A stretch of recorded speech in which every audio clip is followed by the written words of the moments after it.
Mark 7 verse 6-9 He answered and said to them, Well did Isaiah prophesy of you hypocrites, as it is written, This people honors me with their lips, but their heart is far from me, and in vain they worship me, teaching as doctrines the commandments of men.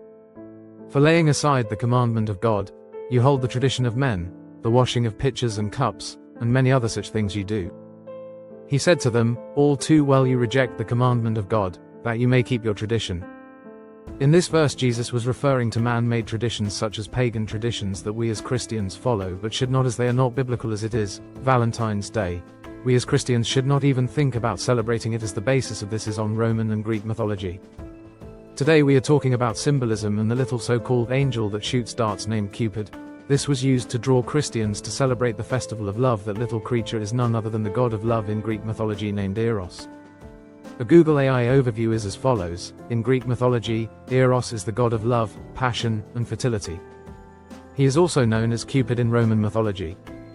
Who is Eros?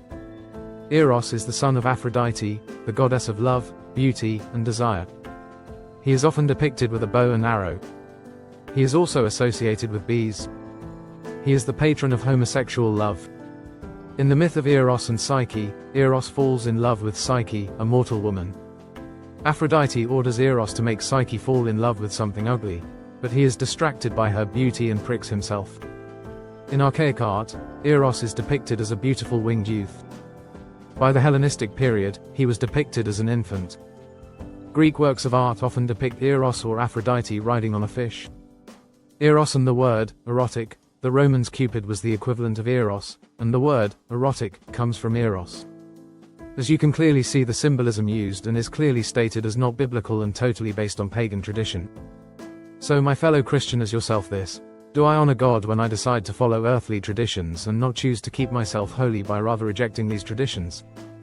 We as Christians should honor the commandments, and as Jesus said in Matthew chapter 26 verse 37-40, Jesus said to him, You shall love the Lord your God with all your heart, with all your soul, and with all your mind.